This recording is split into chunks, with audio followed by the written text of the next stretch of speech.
Looks like we have most people who are living with Parkinson's, followed by a spouse or partner with Parkinson's, or a family, friend, or healthcare professional. So welcome, everyone. Just a quick thank you to today's sponsor, Amneal, whose generosity had made this program possible. Thank you to Amneal for their support. To learn more about Amneal and the resources they offer the Parkinson's community, including detailed product information, please visit our virtual exhibit hall located at parkinson.org/Minnesota-Dakotas/chapter supports. When you visit this page, all you need to do is click on the sponsor's logo to find out more information. As many of you have joined our virtual programs before, we may have some new attendees, and I would like to share a bit of information about the foundation. The mission of the Parkinson's Foundation is to make lives better for people living with Parkinson's disease by improving care and advancing research today until there's a tomorrow without the disease. In everything we do, we build on the energy, experience, and passion of the global Parkinson's community. We provide free resources, including our website, parkinson.org, educational book series, webinars, podcast, our hospital safety kit called Aware and Care, and our toll-free helpline 1-800-4PD-INFO, which is staffed by Parkinson's specialists. We also have weekly webinars that you can find at parkinson.org/PDHealth. We invest more than $10 million annually to support the most talented minds in research to explore what causes Parkinson's, how to treat it, and ultimately how to cure it. We have launched a very exciting initiative called PD Generation, which provides free genetic testing and counseling to those with a Parkinson's diagnosis. After a successful pilot program, we are thrilled to announce that PD Generation study has launched its next step, a genetic test that can be completed at home. Participants of the study can now submit their test using an at-home kit and review the results with a genetic counselor virtually. To learn more and to get further information, please visit parkinson.org/PD Generation.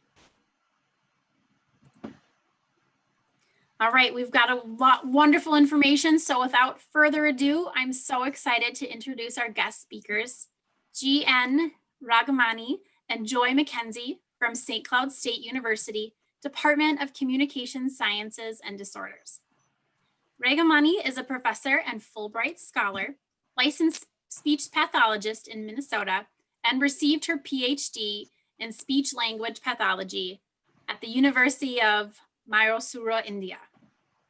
We'll see if I pronounce that correctly when she joins us. Joy McKenzie is an assistant professor and clinical director of the Speech, Language, and Hearing Clinic. She received her higher education administration degree at St. Cloud State University and master's at Minnesota State University, Moorhead. Thank you so much for joining us today, and welcome Professor Rangamani and Assistant Professor Joy McKenzie. Go ahead and start sharing your slides with us. Thank you, Erin.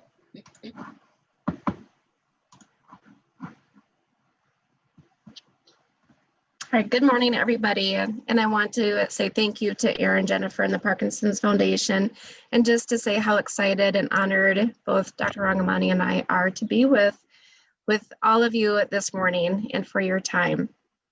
So we will be talking about improving quality of life with Speak Out and Loud Crowd. And just a brief moment here to talk about disclosures. Dr. Rangamani and I, we do not receive any personal financial gain from doing this presentation or any personal money from the Parkinson Voice Project.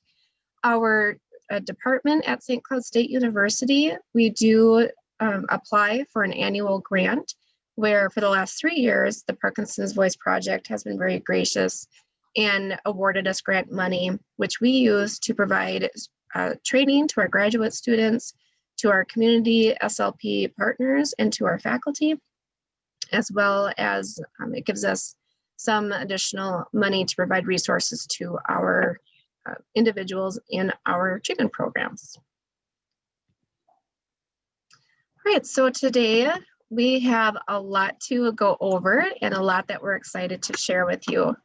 So we are going to talk about the effects of Parkinson's disease and the impact on speaking, swallowing, and cognitive issues. Dr. Rangamani will also list the key symptoms of Parkinson's disease, specifically communication, swallowing, and cognitive issues. I'll talk about the effective benefits of the Speak Out and Loud Crowd program on communication, swallowing, and cognitive issues. And then we'll both go over effective strategies to help overcome and cope with speaking, swallowing, and any cognitive issues. We also want to give you some self-advocacy strategies to help improve quality of life. And then we'll have time to answer any questions that might come up during this presentation.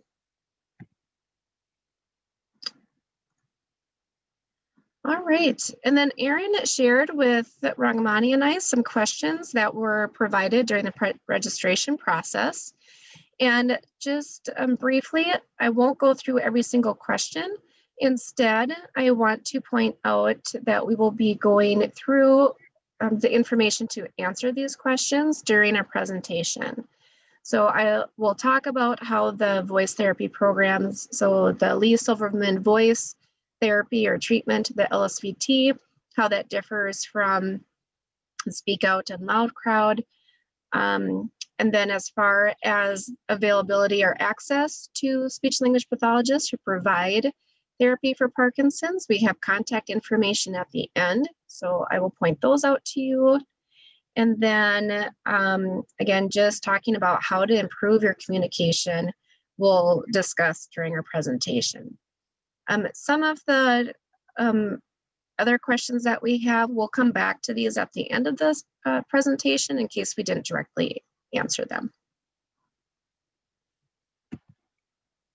All right, so I'm going to share the screen here with Rangamani, and she will take over to talk about Parkinson's.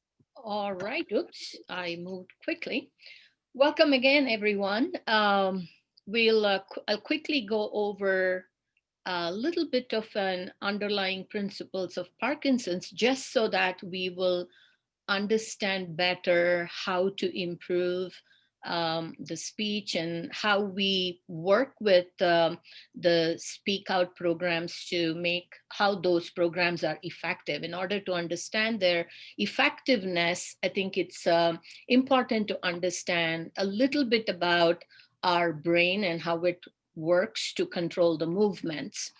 So brain, as we all know, is a very complex organ. There are various tiers of controls and the way it processes information. So there is a very rich networking system. Without inundating you all about how the brain works, let's look at movements.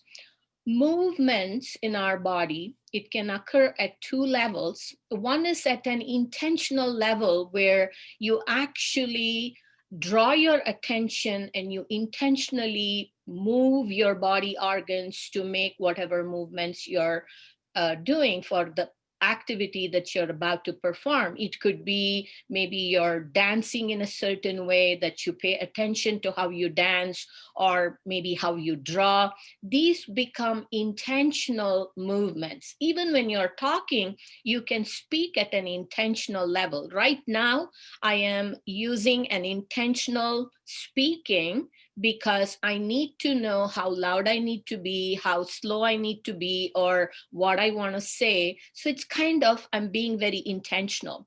But the actual speaking itself, that means the way the sounds are combined, the way my tongue moves, the way my lips are moving, the way my body moves are very automatic.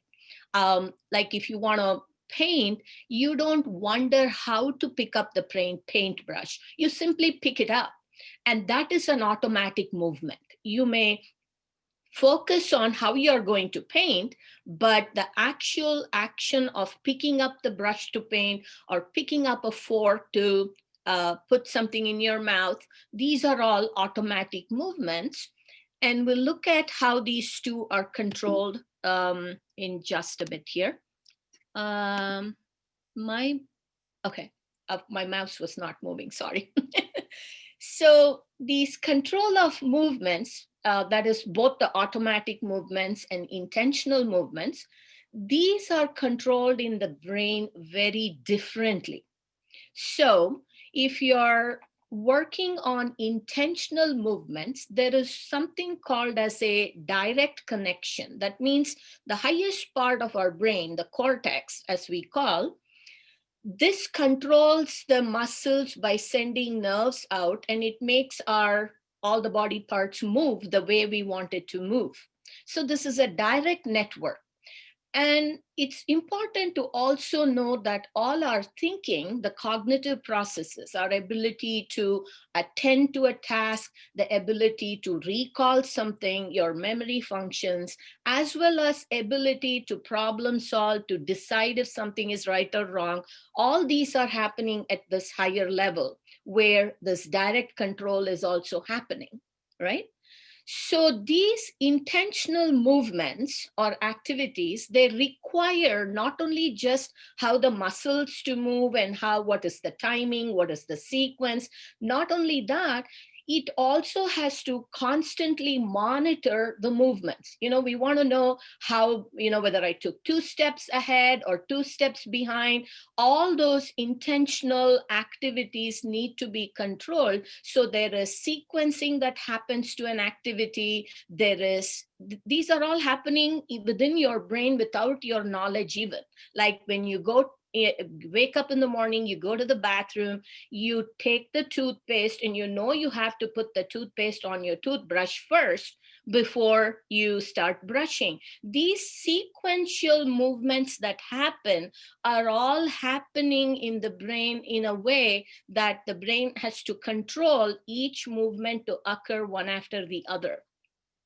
Some movements, as we learn them over and over, we keep doing them over and over again, it becomes overlearned and they become as if they are automatic. And these automatic movements, then the higher center will say, okay, this has been learned enough. I will let the lower centers of the brain to handle it. So you see here, this is the direct network. So from the cortex, you have direct control coming all the way down to your body muscles. The nerves come all the way down.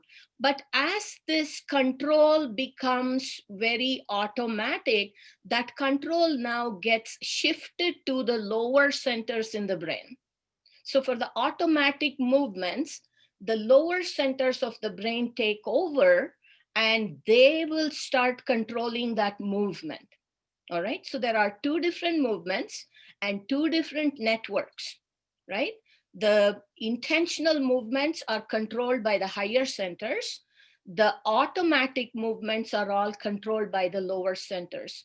And if you look at the way we speak, the way we write, the way we walk, or the way we use our mouth for eating, these are all now automatic movements because we have done them over and over again in our lives. They have all become very automatic. And now this indirect network is making use of, the indirect network is what controls those automatic movements. And these are the centers here, these 2, especially these 2 little purple dots. Those areas are very important in controlling this whole automatic movements. This is the area that produces also what we call the dopamine. No, dopamine is simply a messenger. It's a chemical messenger that takes the information and gives it to the muscles to function, right? Now, we all know in Parkinson's that this dopamine is the problem. And so this messenger now is not there to communicate that control to the actions, all right? So not enough dopamine gets generated. So the muscles now don't know how to function and they begin to make less and less movements, all right? However, the higher centers will think that everything is going on just fine because the higher center doesn't get the feedback from the lower center. Okay, so the higher center has started to work and it hears you know what movement you should do, you know all that. So the brain says, okay, the lower center will take care because it's an automatic movement. But unfortunately, now the lower center doesn't have enough dopamine to make the muscles work. So the higher center also doesn't get a feedback. So what happens is the higher center will think everything is going on just fine. The lower centers now have started making less and less movements. They're not making adequate movements. And therefore, your walking gets affected, your speaking gets affected, your swallowing gets affected. And the higher center is clueless. It's thinking everything is going on fine in the body, right? So that is where we run into problems. So what happens in our speech is we find that the movement of the tongue and all the other structures in our mouth that we use for speaking, like the lips and the palate and our vocal cords, all these that create movements are all being affected. So while speaking, our articulation of our speech sounds will become sluggish. The movements are not complete, so they fall short of producing that intelligible sound. The voice production gets affected, and breathing can also get affected because our lungs now don't expand and contract. The muscles controlling our lungs are affected. And even in our speech, the rate and our inflection, how fast or how slow we speak, the stresses that we use, the intonation patterns that we use, they all become affected. Similarly, in swallowing, the chewing gets affected and it becomes hard for the tongue to move the food back into the throat, towards the throat.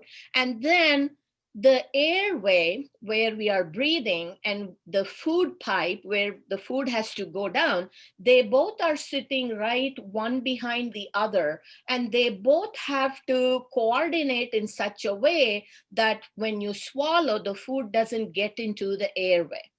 Okay, so the airway, when you're ready to swallow, will rise up a little bit and tuck itself underneath what we call one of the a cartilage called epiglottis.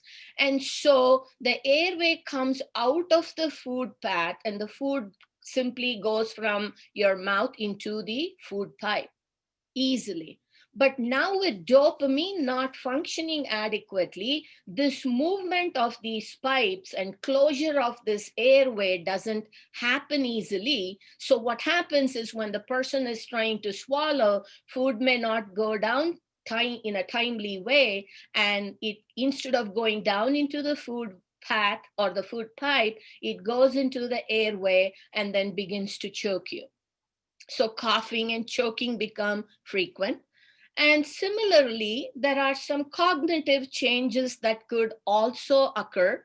That means staying focused, your attention while during a complex task or moving from one task to another task may become a little difficult because the processing speed, the way the brain processes the signal, that becomes a little slower. So thinking can get slower. You may take more time to complete the task, and there can be a delay in responding. There can also be problems in planning and completing activities. They're all related to the activities because these are all muscular in nature. They may take more time to complete the task. There can be delay in responses. Planning and completing difficult tasks may become hard. Problems with generating ideas, shifting from one thing to another, or blending ideas together, they can become difficult. Sometimes even recalling information from memory can be difficult, especially if they're all related to movement activities. There is also problems with organizing the thoughts. And sometimes there can be visuospatial deficits. That means the distance and the depth perception that can be affected a little bit as well. So these need not be there in everyone. In some people, these changes may be seen as the disease progresses to a later stage. All right. Okay. All right, thank you so much. And I'm just going to go back a couple of slides here. All right, thank you, Rangamani. I'm just so amazed at how our brain functions, and just to think about those different pathways and how we can do things so much on autopilot, if you will. And so when we're within Parkinson's, then that automatic system doesn't want to work as well. So then we need to go to that other intentional system. So I'm going to talk a little bit about Speak Out and Loud Crowd, and how this type of program does just that, which is moves you away from using that automatic system. So first, just a brief history. Speak Out and Loud Crowd, they were founded by Samantha Ellendery. She actually started to use the Speak Out program around 2000. And then the Speak Out and Loud Crowd came together in 2010, and the Parkinson's Voice Project was established. I did include on the bottom of this slide here, there's a link to the complete history. It's really interesting, and I think it's about 10, 15 minutes or so. But basically, Samantha was very frustrated at the barriers clients with Parkinson's had in receiving access to therapy for their communication. And that was due to a lot of Medicare law changes. And she just felt like there was, just because a client had Parkinson's or an individual had Parkinson's didn't mean that that was just the end, that there was a lot of hope and possibilities implementing therapy strategies. And she wanted to give access to people with Parkinson's. And she had used the LSVT program for years. And then she worked with Dr. Daniel Boone, who's known for his history with motor speech and Parkinson's field. And together they worked, and they again came up with the Speak Out and Loud Crowd. So their mission is to preserve the voices of individuals with Parkinson's and related neurological disorders through intensive speech therapy, follow-up, support, research, education, and community awareness. So at Parkinson's Voice Project, anybody who receives the Speak Out or the Loud Crowd, they do not bill insurance. There is no out-of-pocket fee. Again, their mission is to make therapy accessible to everybody. And then in 2018, they received a large donation from one of their previous clients, and it was large enough where they were able to provide grant money to people across the nation because they wanted to share this program and to expand accessibility to services outside of the Richardson, Texas area. And it's been really neat to watch the program grow across the nation and internationally. So what exactly is Speak Out and Loud Crowd? So Speak Out, that is the individual session with a speech language pathologist. There's 12 therapy sessions that are about 45 minutes, and you do those, and then plus there's daily home practice. So the Speak Out, since it's 12 therapy sessions, you could do 3 sessions a week for 4 weeks, or what's nice about the Speak Out program is that there's some flexibility. And so if you can only make therapy 2 times a week, then you would have therapy 2 times a week for 6 weeks. You can do this program both in person or you can do it through teletherapy. Loud Crowd then, that is the group setting. And it's the same principle, the same activities that you use from the Speak Out, which I'll get to in a little bit here. But now you're doing it in a group setting.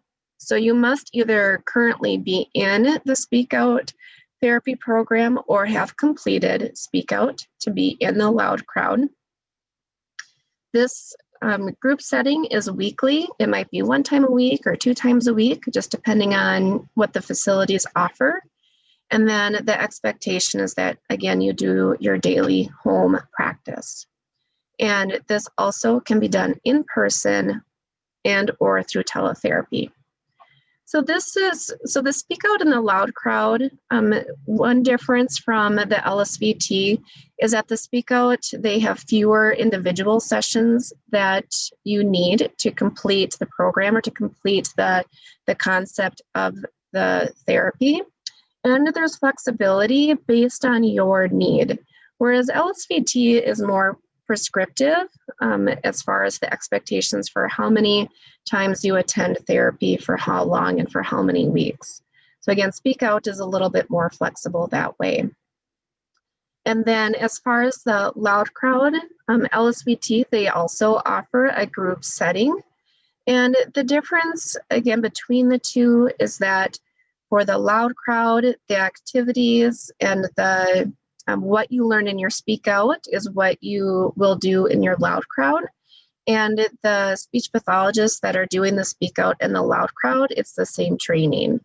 Whereas for the LSVT, there are some more differences from the individual therapy to the group therapy, and some different training is required by the speech pathologist. So the main goal of Speak Out and loud crowd, and so I'll talk about those together again because the activities that you do for both are the same. The main goal is that you speak with intent to decrease volume, or I'm sorry, to increase volume and clarity of speech. Excuse me, I just need to wipe my nose. All right. So again, you want to speak with intent to increase that volume.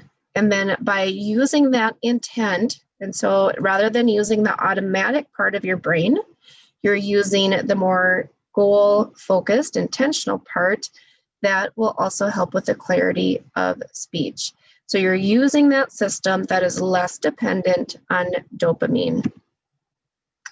And I'm just bringing this slide up again. Rangamani showed this earlier and I just love listening to her talk about the brain. And just about a quick recap, she had talked about when we're learning a skill or a task, we use that cortex, that higher level, and it's very goal directed.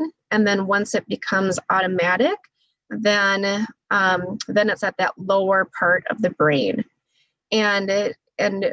When I went through the training for this, I liked their analogy where they said the automatic system is like a metro area, cars and road system where there's things happening all over the place. And so you go from point A to point B, and there's all this. You had to take all these busy roads and stuff in between. And it's just like, that you left, you got in the car, but then when you got somewhere, you think, I don't even remember driving. I don't even remember getting to where I needed to be. Whereas the intentional system, that's more of your rural or country road. You get in the car and you're driving, you're paying attention. It's just straight down the road is where you need to go, and you get there. And then just while Dr. Rangamani was talking, and I hope I do this right, so jump in if I don't. I had thought about when she was saying with dopamine, when the automatic system isn't making what it needs to make, but the areas up here aren't getting that feedback. It's like, again, when we're driving and we get in the car and we leave and we get to where we need to be and we think, gosh, I don't even remember driving. Well, you might have swerved off the road a little bit, or maybe you hit a garbage can and stuff, but your cortex isn't aware of that. It thinks that everything was fine. It's like, well, I'm here I guess it must have been okay. And when we use this intentional system, it's that goal directed, and there's that more awareness of point A to point B. And so this is the concept that the Speak Out and Loud crowd focuses on. This is also similar to LSVT, that they do use that concept of being intentional with what you're doing with speech because of that lack of dopamine. And so you need to use the parts of your brain that increase awareness and intentional communication. All right, so I'm going to share a video. It's just a couple of minutes, and this is directly from the Parkinson's Voice Project. And there's two people. You'll see a before and after video. And so don't adjust your volume or anything. The first video, it will show before the Speak Out program and then after. And then the same for the second client. And please let me know if you can't hear.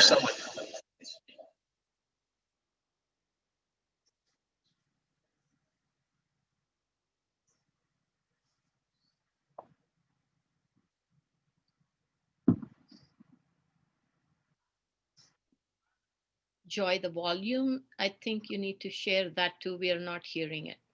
Oh, you're not hearing it? Yeah, we're Okay. not hearing the volume. Okay. Let me see here. Share sound. Okay, I'm gonna bring this. Actually gonna go back a slide. Okay. Here's an example of someone who completed Speak Out. Have you noticed a change in your voice or speech? Yes, I have. What have you noticed? It's much softer and more difficult to speak. I speak louder, clearer, and with intent. Here's another example of progress that can be achieved through Speak Out. Have you noticed a change in your voice or speech? What have you noticed? Well, often when I'm fatigued, I can't talk loud. I'm louder, I'm more confident, I speak with purpose, and I'm conscious of what I'm saying. Many of the muscles we use for speaking. Okay, so those were a couple of examples of, whoops. Just trying to get my screen to go forward here. There we go. So those were a couple examples of the Speak Out. So the individuals who had gone through Speak Out before and then after. And you may have noticed that for the before videos, they were quieter, a little bit harder to understand. You maybe felt like you needed to lean in or turn your volume up to hear them. Just their rate of their speech and just that natural flow of speech. And then thereafter, there was more volume, more intensity, and clearer speech that helped the listener understand their message. So I included this slide here. This is an example of the decibels or the intensity and different frequencies. So our speech sounds go across a wide range of frequencies. And conversation, so when we're in conversation, to make sure that all of those speech sounds are being heard and just normal conversational level can be about that 60, 65, or 65 to 70 range. So this is where normal conversation is at. What can happen in people with Parkinson's is that as you're talking, your intensity level might fall more to that 50 level, maybe even a little bit below, maybe low 60s. And so it can be harder for people to understand, even though you think, again, because your brain isn't, the cortex isn't getting that feedback, you think you're still speaking up here. So what we do with Speak Out is that we do different tasks and we have different goals of decibels that you need to reach. And I'll talk more about that in a second, so stay tuned. All right, just to give you a very overall picture of the Speak Out and Loud Crowd, the main thing is that you come in for a speech evaluation. And during that speech evaluation, we will just listen to you in conversation, and we'll take note of how loud your speech is. And we have you do just a couple of exercises. Then we explain to you the Speak Out process, which again, I'll get to in a little bit. And then we have you try to use intentional speech. And if your speech is clear and if you increase that intensity, then you would be a good candidate for the Speak Out program. When that happens, then we want to make sure that you understand the Speak Out program. And so there's an information session that's about 15 minutes on the Parkinson's Voice Project website. And this you can actually access at any time because that's right on their website. You then do the Speak Out program, that 12 sessions if it's for 4 weeks or for 6 weeks. And then while you're in Speak Out is when you can also join Loud Crowd. And so there's this 6-week follow-up just to make sure that wherever you ended your individual therapy, that you're still using the strategies taught or that you learned and that you're still using them. And that's why that Loud Crowd is really important. As clinicians, we're going to check in and say, are you doing your daily home practice? It's a way to do your speech within a group. There's also opportunities for a singing group. And then we do Speak Out refreshers if needed as well. Okay, so now we're getting to the fun stuff, and we're going to be doing some of this here in just a minute. So again, like I said, when we're just in conversation, that's around that 72 decibel. That's the goal that the Speak Out and Loud Crowd program has put the goal at. When we do these different tasks, we have much higher intensity levels that we're shooting for. And so when we do warm-ups, those we say may, me, my, mo, moo with intent. And by doing that, again, we want to shoot for a high decibel level. We also, as clinicians, we have the clients say ah for 10 seconds, holding it at a pretty high decibel level. Glides, those are when you go up and down, and I'll go through these again. I'm just giving the overall big picture of these. Those we also want at 85 and 90 decibel. And then you have reciting numbers. So now that the task is getting just a little bit harder, we drop that intensity to 80, 85. And then with sentences and passages, it drops down to 75, 80 decibel. And then when we add the cognitive activities, then we're going closer to that conversation range because it's more complex. So these are the different activities. Okay, so how does that help with speech? And how is that connected to those two brain systems as far as automatic or intentional? So as part of the Speak Out, what we say is that when you are doing any one of these exercises, you want to visualize where you want your speech to go. So even though you're talking to a person that might be in front of you, I'm going to think, I'm going to throw my voice all the way across the room or out the window, or I'm going to have that focus point, that goal, and that is where I want my voice to be. All right, and so we'll do cues like throw it over my head, or throw it through the window, or use more intent, or be more confident as different activity or different cues. All right, so let's put this into practice. I need to switch screens, so just forgive me here while I do that. But if you have, take some water, take a drink of water, keep your microphones muted, and I encourage you to join along.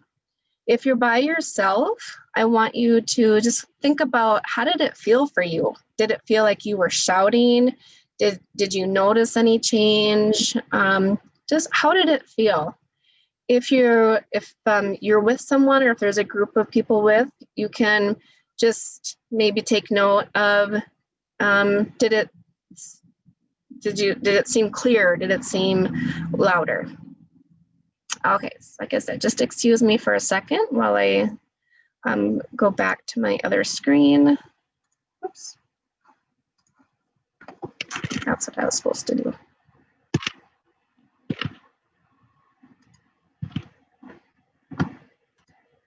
There we go. Okay. Can everybody see this? It says lesson 1 on the top. Okay, great, thanks. All right, so I will demonstrate this first, and then I'll have you join in with me. And I'm going to take a quick drink. Okay. So again, I have to think very intentionally, and I naturally have a quiet voice. So I have to think, okay, I'm going to go out the window all the way to that tree over there. So I'm going to say, may, me, my, mo, moo. So I'm saying that very intentionally, and I'm connecting the speech, because when we talk, our words are connected together and they flow nicely. So I'm going to guide everybody, and we're going to start, and I want to take a peek as I'm scrolling through the pictures here a little bit. I want you to join me. All right, ready? Here we go. May, me, my, mo, moo. All right.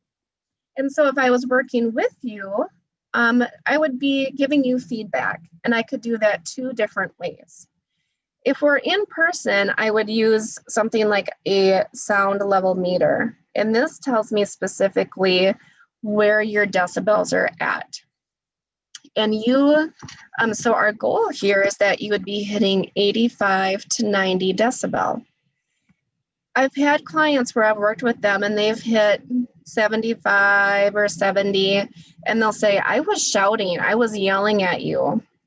And we look at this together, and I say, no, this tells me that you weren't, and so this is a really nice way to give clients that visual, real-time data or numbers to say, you weren't shouting, it's okay. I want you to give me more intent, give me more. With teletherapy, it's a little bit harder to use these, and so we as the speech therapists need to use our ear. And that's, again, we're your person to say, you're not shouting, give us more, give us more. And and so we're giving you that feedback that your brain automatically isn't giving you, and encouraging you to use that intent. Okay. So then the next one is the exercise. And so again, I'll demonstrate this first, and then we'll all do it together. And I'll just go for 5 seconds just for time. All right. And you can tell, even I've been talking here for a little bit, my voice is getting a little bit scratchy. So again, I'm going to take a drink of, I'll say water, even though it's coffee. I can't lie. Water would be better. Okay, so I'm getting a drink. All right, and here I go, and I have to think, all right, I'm going to send it. I'm going to blast through this wall in front of me, and I have to be very goal focused. So here I go.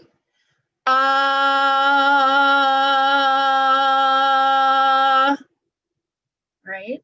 And again, I'm not singing. I'm just using that intent to get it out there. All right, so join me. Let's do it just for 5 seconds. Okay, is everybody ready? Here we go.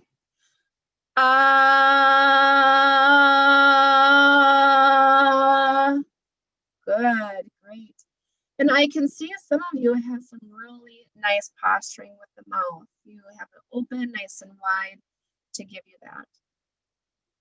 All right, this glide exercise then, this one, we have to think again, we're not singing, we're moving our larynx here, we're moving it up and then down. So, and we want to, where we stop is where we want to start. It's not about how big our range is. We want to have a good quality, but we do want to have a range. So here I go. Here's my demonstration.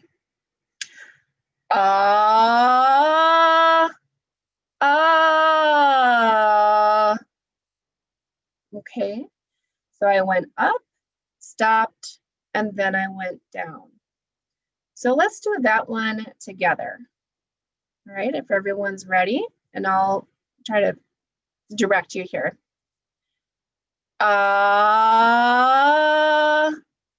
Stop, take a breath. All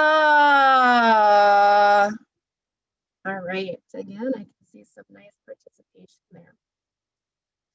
Now, what I want you to do before we go on to the next exercise is I'd like you to feel your throat right here if you can. All right, and I want you to swallow and pay attention to if you feel your throat move up and down. Okay.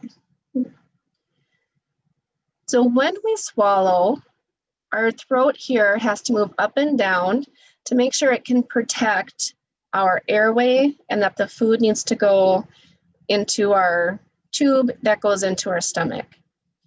With the glide, when we say that also moves up and down. So this exercise here, again, I'll get to the research part. There hasn't been a lot of research with how this connects directly to swallowing, but this is an exercise that can help support the muscles needed for swallowing and to help them continue to be able to move up and down. Okay. Just for time, because I know we have a few more slides here to go through, and we want to make sure we leave plenty of time for everybody to ask questions. I'll just demonstrate a couple of these here. So then with counting, the concept is the same. Again, I would get my focal point. I have to be very intentional, and I'm going to count and say 1, 2, 3, 4, 5, 6, and etc. And going through this. And the challenge, and now is where we drop our expectation for the decibel, because this does get to be a little bit harder because you have to connect those different words and have a nice flow while also using intent with your speech. We do the same thing with reading, and now again that intensity has gone down. So I would say something like, "Hi there, good morning, how are you? Who is calling? Come over here."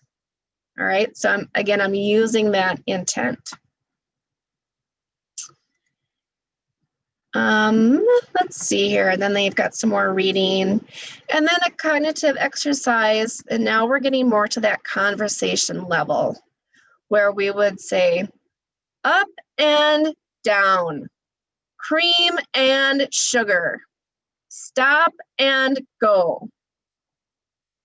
As a clinician, if whether the sound level meter was telling me you weren't reaching that goal, or I could tell that you weren't reaching that goal, I'm going to be giving you cues that say, I want you to use that intent, throw your voice over my head. I want the people way back in the corridor there to hear you. Blast through the wall. And different people respond differently to different cues. And so we work individually to say, what is most meaningful to you? And then we have harder activities that we do that, so we might play games.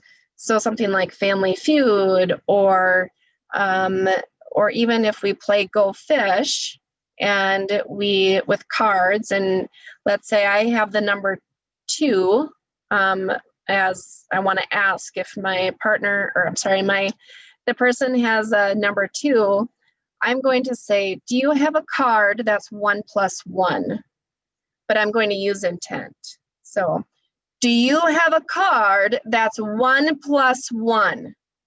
No, and then you as the client then would need to tell me, no, I do not have any 2s. And so there you're having to use a little bit more of a complex cognitive task. So in a nutshell, that is the Speak Out, a program that we use in Loud Crowd as well. Thank you for participating. It was fun to see the different faces joining in. So dopamine is quite the little bugger that is responsible for our motor movements and so important, but it's also responsible for our motivation and our drive. And so it can be sometimes a challenge to even feel motivated to do these exercises or to go to therapy, especially that daily home programming. And I'll talk a little bit more about that motivation later on. So Speak Out, and what are the benefits? Well, since it has been around now for a while, there has been some research. 2018, there was a smaller study of 10 participants, and what they found was there was a +9 dB in reading and +7 in conversation from the beginning to 6 weeks after therapy ended. And while those might not seem like big numbers, when we're talking about decibel levels, that's a big deal, because you could be going from 60, which is pretty quiet, up to 67, which could be within that conversational range. The research, these findings are comparable to the LSVT research, and LSVT has been around for a long time and has had a lot of extensive research done. So it's nice to see that these studies are comparable. And it helped with the timing, so that inflection, that rate, the speech quality was similar to healthy talkers, so that's very positive. And then in 2020, there was a larger study done of 47 participants. And again, they found gains in volume, inflection, or their rate, voice quality, and also quality of life. So again, comparable to the LSVT research. As far as Loud Crowd benefits, there was a small study done in 2020, but again, they found at least a 7 or greater than decibel for reading and conversation. And then a couple of really interesting things. For swallowing, they found that those who stayed in the group in Loud Crowd, they maintained their swallowing skills, while those in the control group who were not in Loud Crowd, their swallowing declined. Again, those in the Loud Crowd had improved cognitive scores, and then quality of life, which, I mean, to be honest, at the end of the day, as a speech pathologist, that's my hope for my clients, that helping support your quality of life of what's meaningful and important to you. And those in Loud Crowd had either maintained or improved scores, while the control group, so those not in Loud Crowd, their scores declined almost by double. And then just as far as what our clients in our clinic have reported from both Speak Out and Loud Crowd, I've had clients say, I can read to my grandchildren. I can start speaking in public again. And whether that was speaking in church or at social gatherings, those things that were meaningful to them. Some were able to return to work or continue working. I had one wife, she grabbed me in the waiting room and she said, this program saved my marriage and I can't thank you enough. Oh, talk about, that's what I want to do. That's what I'm just so happy that this program was so meaningful to her and her husband. Some of our clients have reported about their swallowing improving. They have more confidence. Within the loud crowd, there's been the support and camaraderie that they've established and comment on. And then as far as the speak out in loud crowd, it's that role of our clients or individuals with Parkinson's that they're learning, right? They're our clients, we're directing them, but they're also our teachers. And when we're working with graduate students, it's so important because while there's a lot of commonalities within Parkinson's, everybody has their own individual experiences or symptoms. And so we want to learn from you so that we can help you the best way that is most meaningful to you. And then being in that teacher role, especially with the grad students, and sometimes it's just being a teacher of life lessons. How do you manage stress, and how do you because students are so stressed, that can be motivating for the clients to be there and that they look forward to working with those clinicians. Okay, effective strategies. I'm actually gonna, Rangamani, can I have you jump in, give my voice a little break? Sure, definitely. Okay. So Joy did an excellent coverage of how we use these approaches and how things can get better. Some of the strategies or takeaway things that you all can do is this intention and conscious awareness. That is the key. If you even don't remember anything else, just remember that I have to use my intent. I need to speak with all my attention on how I am speaking. So you're speaking very consciously. And this is something very hard to do because we all are so used to speaking. We don't think about how we have to speak. We are only thinking about what we have to convey, right? So for me, that personally, the experience for me to bring this conscious awareness to myself was with my accent. When I first came and I would start to, when I either talk to patients or when I started teaching, I needed to know how I am using my speech, because if I am not conscious, my accent will revert to my Indian accent, and you may not even understand a thing or two of what I say, right?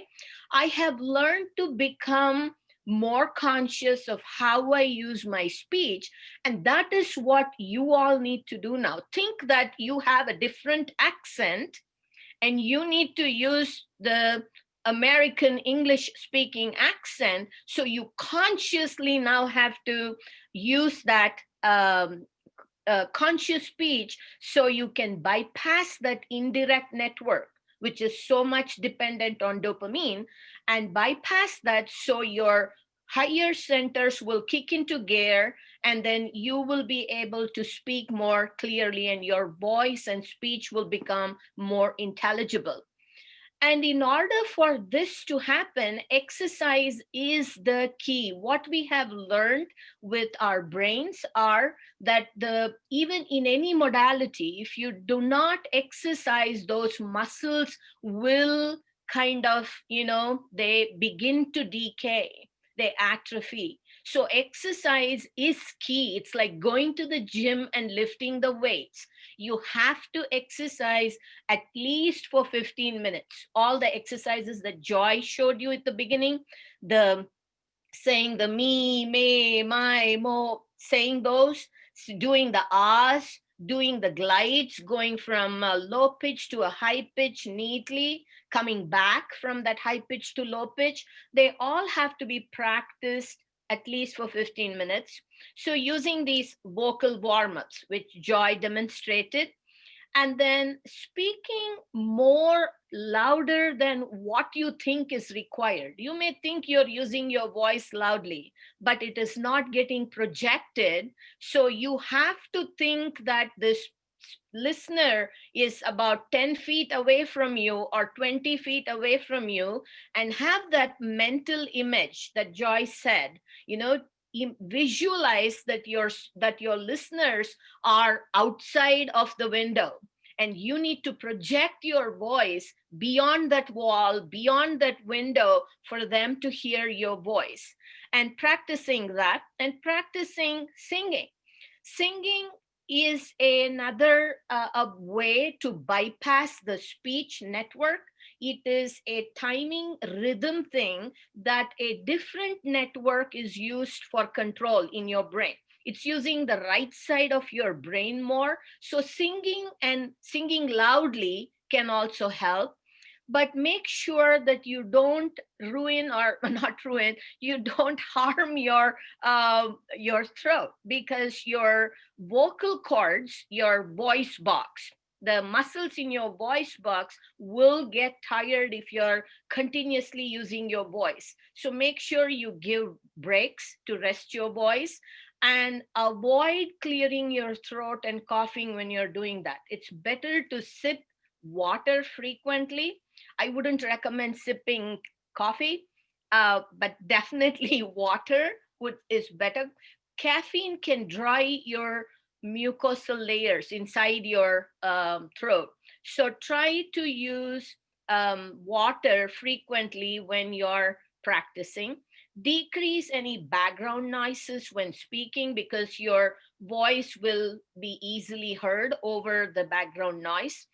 And maintaining your upright posture. So maintain eye contact and maintain that. In Parkinson's, another thing that happens is we begin to slouch forward because the gravity brings your whole trunk down, and we begin to do this. So it's important to push your shoulder behind and sit up straight while you're practicing. And that will allow your lungs to take in more air, and you will be able to project your voice better. And also try to use short phrases and sentences so that you have adequate breath support to speak loudly. And then why is my mouse, do I have mouse control? You No. want to move the slide? Yep, there you go. Oops, one. Yeah. So similarly with eating, you want to be very intentional. So when you're chewing, make sure you have your attention on the chewing. You have to exaggerate the movements. So chew really hard and move the food in your mouth with your tongue. Practice moving your tongue around. Moving that tongue intentionally, and swallowing hard. Really give a good swallow. So that swallowing hard will make that food go down into your food pipe more effectively. Sometimes people say, you put your chin down and everything will be fine. Tucking your chin down is not going to solve all the problems. It might help you somewhat, but make sure you're using the effort. Effort and attention are very crucial. And when you talk to a speech language pathologist, depending upon your own situation, we can recommend appropriate exercises that are tailored for you, because no one person with Parkinson's is similar to another person with Parkinson's. The rate of the disease, the way it progresses, can be different in each person, and the way the proteins accumulate, all those will vary from person to person. So we can give you appropriate advices. And we can also talk about the best positioning for you, how your head should be positioned, whether you should turn it to the right or to the left, or how your body needs to be positioned. All those can be discussed as well. But remember all the time that you don't want your body to come slouching forward. Try to maintain that body posture consciously, and that is taking control by the cortex. When you do it intentionally, know that you're using that direct network. And sometimes food consistencies can be hard. Some food consistencies like liquids may be hard for some people, or chewing very hard foods can be difficult for some people. So we may ask you to soften those harder consistencies, or if liquids are too thin, we may ask you to thicken the liquid consistency a little bit. But the important thing to remember is try not to mix two consistencies. Like if you're eating some chunky cereal with milk, you're mixing two consistencies. One is a hard consistency, one is a liquid consistency. They are hard to control in mouth. Okay, so as it is, the muscles don't, work very well to control the food in the mouth. You don't want to mix two consistencies, because while you're trying to get the grip of that harder consistency, the liquid will already trickle down and cause you to choke and cough. All right. Other cognitive strategies include make sure depression should be kept track of, because dopamine has a very big effect on another part of the nervous system. We call it the limbic system, which will trigger depression and depressive attitudes and thoughts and feelings inside you. So it's important to keep track of that and seek the medical help. Talk to your neurologist, talk to them and see how you can control depression, anxiety. Sleeping is very, very important. You have to get that 7 to 9 hours sleep. So work on your sleeping habits. Fatigue, you should know when you're tiring out, and you should learn to take a break. So don't push yourself so hard that you are creating problems for yourself. When you know you're tiring, go take the rest. If there is hearing problems, do not ignore it, please, because we know hearing is not only connected to how loudly you speak and your voice and your speech, it is also connected to your cognition, how your brain thinks and how your brain remembers, how your brain will problem solve and make the decisions. It's connected to those cognitive changes, and we want you all to seek appropriate help. Practicing reading aloud, improving that processing speed in recalling words, how quickly you recall and how quickly you can recall the information, describing objects, some of the tasks that that Joy showed y'all, how to think about mental calculations or story sequences. These will all help you to challenge your cognitive thinking. And for caregivers, it's important that you provide help only when asked. Do not please speak for the person. This is something that we all do because we love our folks so much, and we care about and we feel so much for them, that we want to speak for them, because we know they are not able to do that well, and we want to step in, and with all good heart and good intentions you want to step in, but it's actually not very beneficial for the person with Parkinson's. You want to allow them to talk and help them only when they need the help. And so allowing more time for the person to respond, use very specific cues and prompts. Never ask an open-ended question. You can ask them, would you like to have pancakes? Do you want scrambled eggs? Instead of saying, what do you want for breakfast? That becomes very hard for them to process. But if you give them specific choices, they can then pick what they want, right?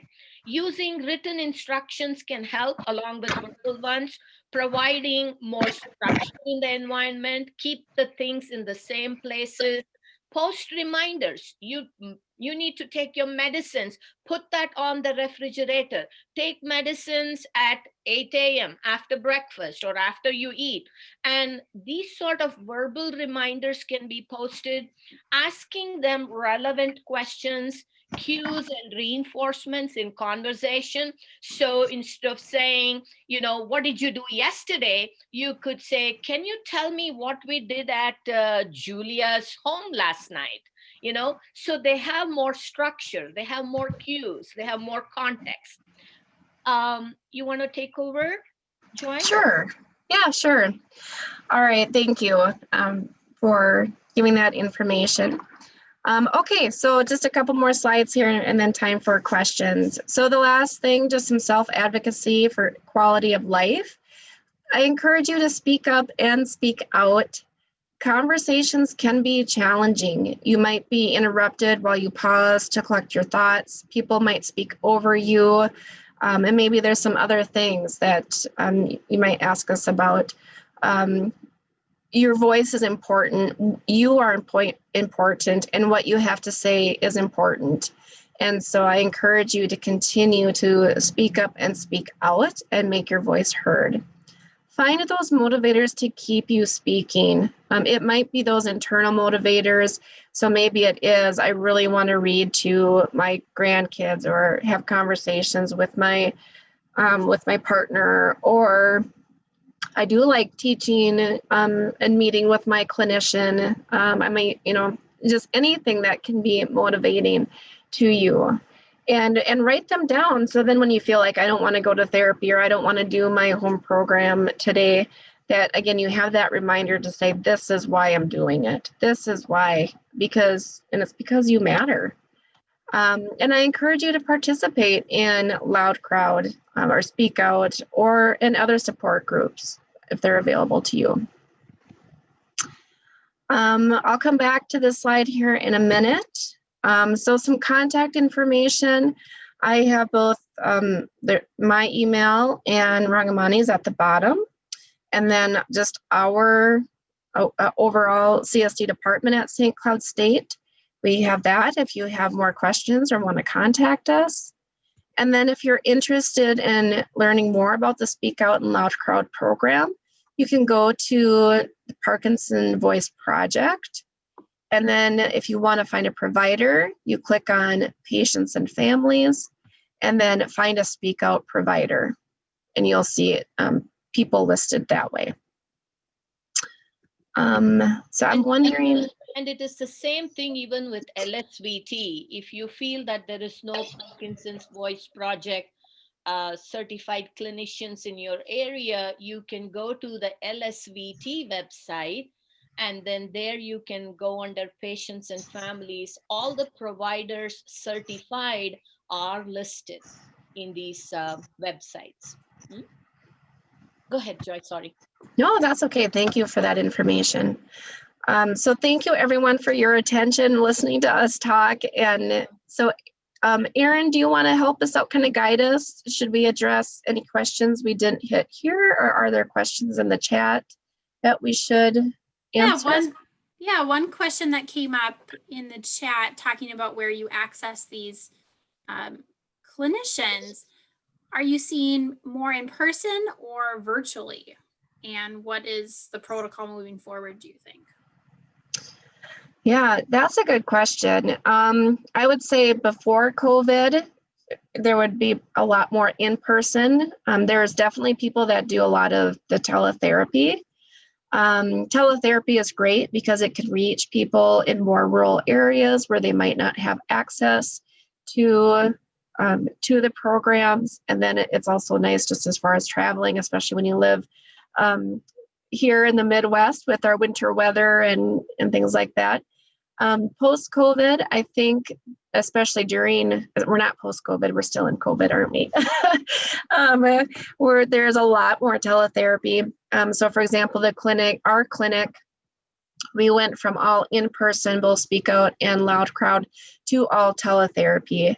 And then one client just didn't want to do the teletherapy, everyone else did it. And then the one that didn't want to do it, he then joined because he missed that group setting so much. And he said it was actually a lot better than he thought. And so we're trying to ease back into an in-person again. And the clients, there's some that just say teletherapy works great for us. We feel better not having to go out and about. So more from a safety aspect. Others, they really like that in-person and social. And so I think it's going to vary individually.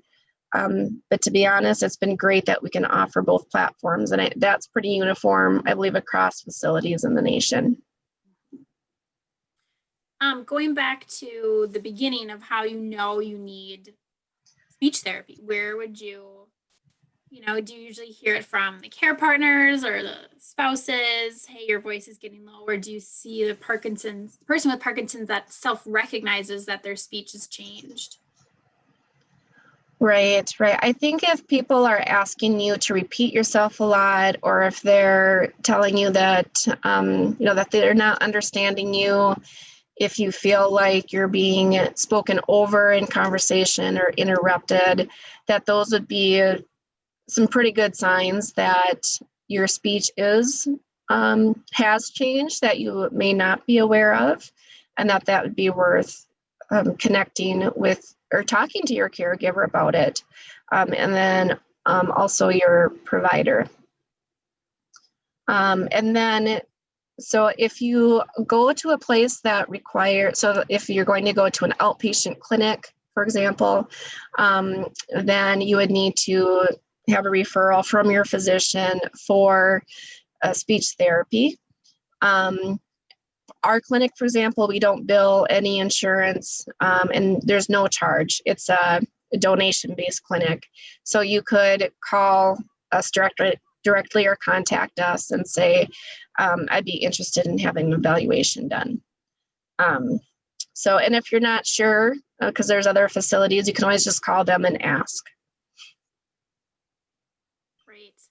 And I see some of these green questions ask that question of like, what if the person with Parkinson's doesn't really want to seek out therapy or improvements? How do you handle that as a care partner or a spouse? Yeah, the motivation is a big factor, and the motivation should not be just treated as, oh, this person doesn't want to do. It is part of Parkinson's. It is related to that dopamine. So it's important to go back to the provider, that is your physician or the neurologist, and say, I don't have the energy or I don't have the motivation. What do I do? They can provide you medications to make the sleep happen better, make your mental health feel better through certain medications, and they are well equipped to do that. And if it's possible to do it through medication, that would be one way. The other way is to look into what it is that they truly enjoy. I mean, asking them to do things that are not in their interest is always, it's hard for them to do things. It's hard for someone who was never an early riser. If you tell them, hey, wake up at 6 o'clock and do this, that's not going to cut it out, right? So it's important to tune into their interests. It's important to tune into what they want to do and encourage them with their interests, and then seeking medical help, because this motivation is also a part of the medical problem. It is not simply somebody is saying, oh, I don't want to do it. It's not simply that. You have to understand that this is also a part of the dopamine functioning, and if anything can be done medically as well. But exercises can help, even sitting outside not of course in our Minnesota winters, but if it's possible to movement brings about a little bit more, it shakes up the chemical messengers that are going to the brain, and it makes your brain more active. So some amount of those aerobic exercises or walking, movement exercises will help as well in combating that motivation to some extent. Anything to add, Joy? No, I think that's a good point. And I was just looking at some of the other questions here to see if I think there's probably more that we need to answer. So. Yeah, I just want to bring back to the Rangamani. You mentioned other symptoms of Parkinson's that can be related. Is there anything that could affect speech? As we have received a question about dyskinesia, they feel like they can't catch their breath and tend to stutter. How could you help manage that, or are there any other symptoms that may interfere with speech as well? Yeah, so dyskinesia is simply a problem, a disturbance with the movement, right? So in Parkinson's, what's happening, the lower centers that I talked about, that is dealing with automatic movement, is also the same areas that are affected in people who stutter. But there, it is not simply the messenger moving through. It's not simply the lack of dopamine. The problem is the way the brain network connects, the circuitry, like how sometimes we can have a fuse going off somewhere because the network in our system in the house may not work very well. Somewhere it trips. So that sort of a thing can happen, causing stuttering, but it's different in Parkinson's, although you see a symptom of that stuttering arising in people with Parkinson's because of the network that gets affected. So they can have these stuttering, or what we call short rushes of speech. So they try to say the sound, but because the cortex doesn't, the higher center doesn't get the feedback right away, it thinks that it has to make more movements. And so there is a disconnect between the higher center and the lower centers, and we tend to begin to make the sounds come, they come in short rushes, and it appears as if the person is stuttering. But actual stuttering itself is slightly different from the stuttering that you see in people with Parkinson's. And these sort of short rushes of movements can also be seen in their walking.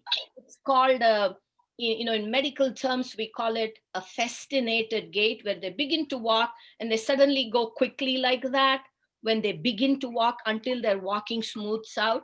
So those sort of problems can arise because it's all the networking problem in terms of how the muscles move, the spatial feedback, the spatial awareness the brain gets, as well as the timing of how they contract and how they are sequenced. Because speech is a very sequential activity. Sounds have to come one after the other, and there is a timing to it. And the timing is what gets off. So the way to get out of this is to bring that attention to that intentional circuit. You have to change the circuit from this automatic circuit to that intentional circuit. And the problem will automatically take care of itself when it's intentional. There was also another question on someone with progressive supranuclear palsy. Now, that is another condition that is arising from a problem in that same area, but it is different from the people who have Parkinson's, or it's different from Parkinson's disease, because in this PSP, there is a different protein that is involved, which begins to lump up in these nerve cells. And so these nerve cells now don't communicate with one another. And the way that involves in movements is very different from what happens with Parkinson's. The proteins are different, so they communicate differently. In the brain, everything is being communicated through proteins, and there are different types of proteins. And in PSP, there is a protein called tau, which goes through tiny tubules in the nerve cell and goes from one cell to another cell. And in these people in PSP, in the disease process, this tubule will begin to clump together and will not connect up with the next cell. Now in Parkinson's too, there are protein accumulations, but that is very different. It's a different protein and it affects a different pathway. In PSP, people will not have tremors like in Parkinson's, and in PSP, people tend to go backwards and they may fall back, whereas in Parkinson's, their rigidity brings them forward. They slouch forward. So there are different variations in the symptoms that are seen in PSP versus in Parkinson's. So it's a different ballgame. Thank you. We have time for one last question, and I just wanted to highlight, as you mentioned, singing is a very good way to practice using your vocal cords. And I've heard from a few people with Parkinson's who live alone and are single that had difficulty during lockdown because of COVID. And they were noticing their voice was softening because they weren't having any social interactions. So thinking forward as we're moving forward and making progress with vaccinations, but we maybe need to wear masks for a while. Do you have any tips or ideas to help people project? I mean, you gave us so many ideas of how to speak with intent, but when you have a mask on, that also is a hindrance. So any final thoughts on that? Sure. Yeah, that's a really good point. And so I think with using the masks, it goes back to, again, using intent and thinking, I'm going to blast through my mask and they're going to hear my voice, and really having that goal directed. And I think that's, if anything, with wearing masks, I feel, at least on a personal level, or when I'm out and about running errands and people are masked, it's really hard to hear people in masks. And so one, I think more people are saying, what did you say? And we're having to use more intentional speech, so that people do hear us. So I think for you, again, using that intentional speech, don't give up. Again, your voice is really important. And I know on some of the comments here talking about frustration, or if it's embarrassing, or just how are you heard, yes, masks are an additional barrier, an additional challenge. So I think working with that intentional speech and then that motivation to keep talking would be one advice I have. Rangamani, I think you have better. You covered it all very well. I would really encourage everyone to not give up talking. It is so important. And then even if you're not a singer, I say, we can all be bathroom singers. We can sing.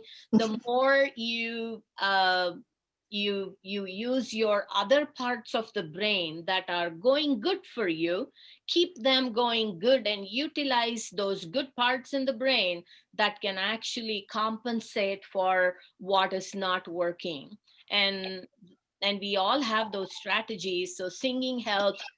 Speaking intentionally will help. Speaking loudly will help. So mask gives you it although it is a pain, it is actually, you can use it to your advantage. Now you have to speak even louder because now you have the mask. You know that the person can hear you. Wear the mask and increase your voice.